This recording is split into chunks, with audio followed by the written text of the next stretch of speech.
Mais Saúde começa agora. E hoje a gente vai falar um pouco sobre a qualidade de vida na terceira idade.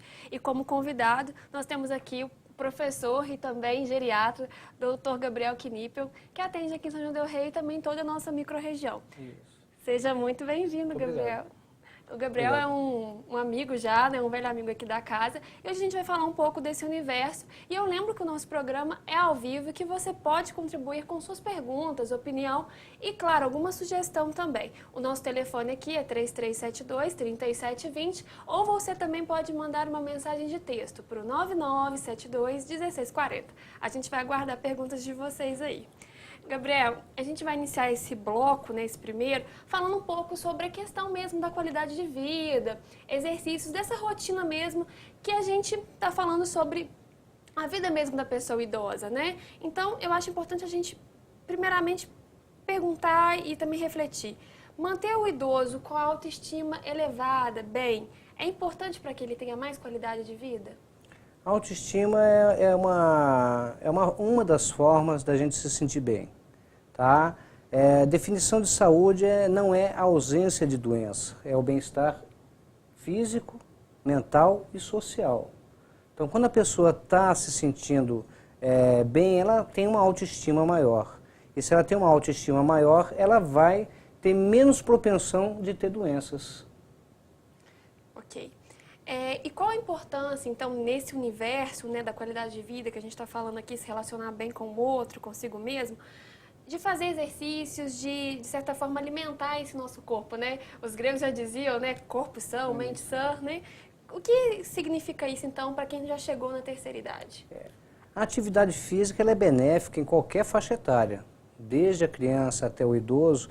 A atividade física ela traz benefícios para o organismo, desde que não seja feito de forma exagerada. Você ir para uma academia e resolver puxar 200 quilos, isso aí vai destruir a articulação. Mas desde que você faça uma coisa equilibrada, planejada, orientada por um profissional especializado, você tem a atividade física ela é benéfica tanto para o aparelho cardiovascular como para o ósseo muscular. Se você tem uma inatividade maior, você tem uma propensão maior de ter desgastes osteoarticulares. Se você não faz uma atividade física regular, você vai ter um sistema cardiovascular mais fraco e, consequentemente, ele vai ter uma durabilidade menor. E quais os cuidados, a gente já falou um pouco sobre isso no programa que você veio aqui ano passado, quais os cuidados que a gente deve ter para evitar, né, acidentes na pessoa com terceira idade? Porque já que a gente tem essa associação entre exercício e qualidade de vida, o que o acidente pode complicar aí nessa vida, nessa rotina da pessoa?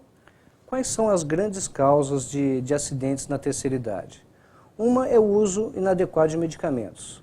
Tá? Muitas vezes a gente toma medicamento por indicação de um vizinho, de um amigo, de um parente. Tá?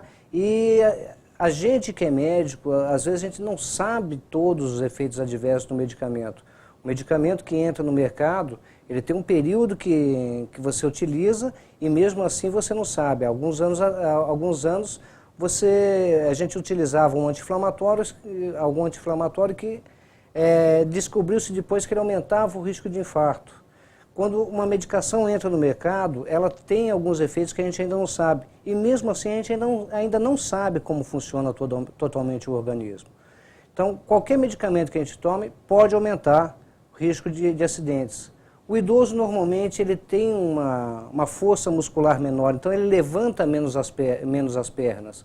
Conforme ele levanta menos, a probabilidade dele tropeçar num tapete, numa passadeira que você tenha no corredor, e consequentemente ele vai cair. O idoso que cai, ele tem um aumento, pela osteoporose, ele tem um aumento da chance de quebrar ou o fêmur ou o punho, que são fraturas que normalmente são cirúrgicas. Então são vários fatores que aumentam o risco de acidentes nos idosos. A dificuldade de marcha, o peso que ele tem nas pernas, às vezes os inchaços que ele tem, né? A dificuldade de visão. Então são vários fatores que atrapalham a marcha do idoso e consequentemente favorecem. Além das armadilhas naturais que a gente tem em casa, mesmo para a gente que é mais jovem. Na hora do banho a gente não tem onde se segurar, né? Que a gente pode escorregar dentro do banheiro e se machucar. O idoso, esse risco aumenta. Tudo que a gente tem riscos, o idoso fica com um risco um pouco maior devido a diminuição da sua capacidade de perceber o meio externo. Essa organização do próprio espaço dentro de casa, no ambiente que ele circula mais, convive mais, é importante também. É importante. Tá? Principalmente vocês, mulheres, têm uma tendência de deixar a casa bonita. Tá? Deixar a casa bonita é colocar tapete, colocar passadeira, né? E eu já escorreguei em passadeira em casa. Tá? Então, se isso tivesse acontecido com alguém de mais idade, a probabilidade de se machucar seria bem maior. E quais atividades, a gente está falando dessa questão, né, das atividades também de evitar os exercícios, de fazer os exercícios físicos, mas quais atividades que a gente pode dizer que hoje sejam importantes para estimular o cérebro da pessoa idosa? Existe alguma coisa que ele possa fazer para estar deixando, digamos, esse cérebro, entre aspas, malhado, melhor? A melhor forma de a gente trabalhar o cérebro da gente é se manter ativo. Tá? Quando você se aposenta, muitas vezes as pessoas têm duas formas de lidar com a aposentadoria. Ou vai para a praça jogar dama, tá? Ou arranja uma outra atividade para se fazer e manter seu tempo ocupado. Tá? A primeira coisa para manter o cérebro funcionando bem é mantê-lo ativo. A outra coisa importante é a leitura. Tá? A leitura, você utiliza várias áreas do cérebro para você poder fazer uma leitura. Quando você pega um texto, primeiro você tem as letrinhas, você pega as letrinhas e vai ter que juntar em palavras, as palavras você vai ter que juntar e formar frases, e para que depois disso tudo você consiga processar. Então você utiliza mais áreas do cérebro. É fazer conta, aproveitar que tem neto, brincar de jogo da memória. Então são várias coisas que dá para a gente fazer para manter esse cérebro ativo. Inclusive a atividade física também ajuda a manter o cérebro ativo, porque aumenta a circulação, diminui a quantidade de colesterol no organismo, consequentemente vai demorar mais tempo para entupir as artérias. Então, esse paciente, ele não tem uma única atividade que seja benéfica, é um conjunto, é um hábito de vida saudável. Correto. Eu lembro o pessoal aí de casa que pode contribuir com perguntas, né? O nosso telefone aqui é o 3372-3720, ou nos mande uma mensagem de texto para o 9972-1640. Gabriel, a gente continuando nesse assunto, quais as tarefas devem permanecer na rotina do idoso? Por exemplo, hoje a gente acha que o idoso é sensível, a gente não pode fazer isso com ele, permitir que ele faça determinada tarefa. E a gente, às vezes, até inibe essa ação da pessoa idosa. Por exemplo, cuidar de casa, limpar uma louça. Isso é possível ainda na terceira idade? E por que isso poderia ser importante? O idoso ele deve fazer o que ele tem condição de fazer. Isso é uma coisa muito individual. Tá? Você tem que observar se isso vai gerar ou não um risco para essa pessoa.